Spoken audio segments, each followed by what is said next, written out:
Hi hello friends, എല്ലാ കൂട്ടുകാർക്കും മൗനരാഗത്തിന്റെ പുതിയൊരു റിവ്യൂയിലേക്ക് സ്വാഗതം. അങ്ങനെ CIE ആ ഒരു കേസ് അന്വേഷണവുമായി മുന്നോട്ട് പോയിക്കൊണ്ടിരിക്കുകയാണ്. എന്തായാലും നമ്മുടെ വേലുവിനെ ചോദ്യം ചെയ്യാൻ വേണ്ടി ജീപ്പിലേക്ക് പിടിച്ചു കയറ്റുകയും അവനോട് കാര്യങ്ങളൊക്കെ ചോദിച്ച് മനസ്സിലാക്കുകയും ചെയ്യുന്നുണ്ട്. എന്തായാലും അവനെ കുറച്ച് സമയത്തിനുള്ളിൽ തന്നെ വിട്ടയക്കുകയാണ്. അങ്ങനെ അതിനുശേഷമാണെങ്കിൽ വേലു പോകുന്നത് കിരണിന്റെയും അതുപോലെ തന്നെ നമ്മുടെ രതീഷിന്റെ അരികിലേക്കാണ്. അപ്പൊ രതീഷും ഇതിലൊരു പങ്കാളിയാണ് എന്ന് CIക്ക് മനസ്സിലാകുന്നുണ്ട്. അതുപോലെ തന്നെ CI നേരെ പോകുന്നത് നമ്മുടെ ലക്ഷ്മി അമ്മയുടെയും അതുപോലെ കാർത്തികയുടെയൊക്കെ വീട്ടിലേക്കാണ്. അങ്ങനെ അവിടെ ചെന്ന് സ്വയം പരിചയപ്പെടുത്തിയതിനു ശേഷം നിങ്ങളുടെ ശത്രുവായിട്ടുള്ള ഈ ഗംഗപ്രസാദ് ഈ കുട്ടിയുടെ കല്യാണത്തിന് വന്നിട്ടുണ്ടായിരുന്നോ എന്ന് ചോദിക്കുകയാണ് നമ്മുടെ കാർത്തികയെ ചൂണ്ടിക്കാണിച്ചിട്ട്. അങ്ങനെ അതിനുശേഷമാണെങ്കിൽ അവരോട് ചോദിക്കുന്നുണ്ട്, അതെ ഗംഗപ്രസാദിനെ കുറിച്ചുള്ള അന്വേഷണത്തിലാണ്. ഗംഗപ്രസാദിന്റെ കാമുകി അവളെ പരാതി തന്നിട്ടുണ്ട് എന്ന് പറയുകയാണ്. അപ്പോൾ ആ സമയം ലക്ഷ്മി അമ്മ ചോദിക്കുന്നുണ്ട്, സാറേ അവനൊരു പക്ക ക്രിമിനലാണ്. അപ്പോൾ അങ്ങനെ ഒരാൾക്ക് എന്തെങ്കിലും സംഭവിച്ചു കഴിഞ്ഞാൽ ഇപ്പോൾ എന്തിനാ അതിനൊക്കെ തുടർന്ന് അന്വേഷണം കാര്യങ്ങളൊക്കെ എന്നിങ്ങനെ ചോദിക്കുകയാണ്. നിങ്ങൾക്ക് അങ്ങനെ അവന് മരിക്കേണ്ട ഒരാളായിരിക്കാം, പക്ഷെ ഞങ്ങള് പോലീസുകാർ പ്രത്യേകിച്ച് എനിക്ക് ഇങ്ങനെ ഒരു കേസ് ഇങ്ങനെ ഒരു പരാതി കിട്ടിക്കഴിഞ്ഞാൽ ഞാൻ എന്തായാലും വെറുതെ ഇരിക്കില്ല. ഞാൻ എന്തായാലും ഇതിന്റെ സത്യാവസ്ഥ കണ്ടെത്തും. ആരൊക്കെയാണ് ഇതിന്റെ പിന്നിൽ, അവനെന്തെങ്കിലും സംഭവിച്ചിട്ടുണ്ടോ, അവനെന്തെങ്കിലും സംഭവിച്ചിട്ടുണ്ടെങ്കിൽ അതിന്റെ പിന്നിലെ കറുത്ത കൈകൾ ആരുടേതാണ്, ഇതെല്ലാം ഞാൻ കണ്ടുപിടിക്കും എന്നിങ്ങനെ CI അവരുടെ മുഖത്ത് നോക്കി പറയുകയാണ്. എന്തായാലും അവിടെ നിന്ന് ഇനിയും വരും എന്നുള്ള ഒരു ഭീഷണിയും മുഴുക്കി തന്നെയാണ് CI അവിടെ നിന്നും പോകുന്നത്.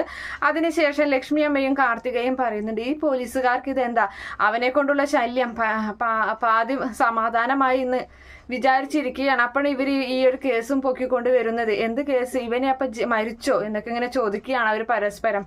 ഒന്നും അറിയില്ല മോളെ, അല്ല എന്റെ കല്യാണത്തിന് മണ്ഡപത്തിൽ എത്തിയിട്ടുണ്ടായിരുന്നല്ലേ പറയുന്നത് പോലീസുകാർ. അപ്പൊ അതൊന്നും അറിയില്ല മോളെ എന്ന് ലക്ഷ്മി അമ്മ പറയുന്നുണ്ട്.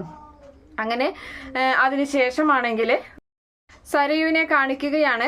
അങ്ങനെ സരയുവിന്റെ അരികിലേക്കായിട്ട് സരയു കുഞ്ഞിനെയും കൊണ്ട് നേരെ നമ്മുടെ ശാരിയുടെ അരികിലേക്ക് വന്നിരിക്കുകയാണ്.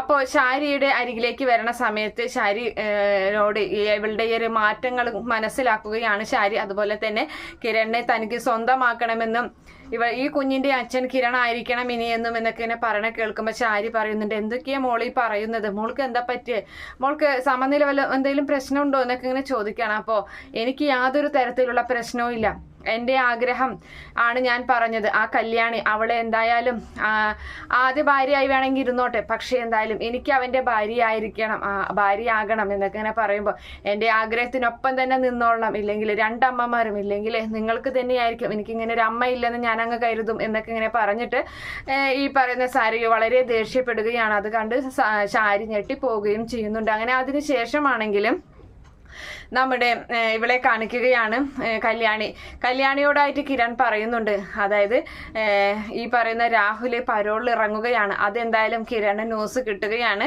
അങ്ങനെ പരോളിൽ ഇറങ്ങുന്ന കാര്യം കല്യാണിയോട് പറഞ്ഞിട്ട് കല്യാണി പറയുന്നുണ്ട്, അതെ അയാള് ജയിലിലാകാനും അതുപോലെ തന്നെ ഉണ്ടായ പ്രശ്നങ്ങൾക്കൊക്കെ നമ്മളൊക്കെ കാരണമാണ്. അതുകൊണ്ട് പിന്നെ നീ എൻ്റെ ജീവിതത്തിലോട്ട് വന്നത് അതൊക്കെ അയാൾക്ക് ഏറ്റവും വലിയ ഒരു ഇതായിട്ടാണ് അയാൾ കൊണ്ടു നടക്കുന്നത്, ദേഷ്യത്തിലാണ് കൊണ്ടു നടക്കുന്നത്. അപ്പം അതുകൊണ്ട് തന്നെ സരയുവിൻ്റെ ജീവിതത്തിൽ ഇങ്ങനെയൊക്കെ സംഭവിച്ചത്, സരയുവിൻ്റെ ഭാര്യയാകാതിരിക്കാനുള്ള കാരണമൊക്കെ നീയൊക്കെ തന്നെയാണെന്നാണ് അയാൾ വിചാരിക്കുന്നത്.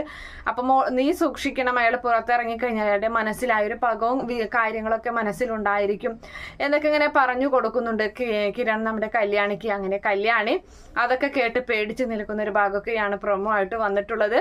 ഈ റിവ്യൂ ഇഷ്ടപ്പെടുകയാണെങ്കിൽ ഈ ചാനൽ ഒന്ന് സബ്സ്ക്രൈബ് ചെയ്ത് സപ്പോർട്ട് ചെയ്യുക. Okay friends, bye, thank U.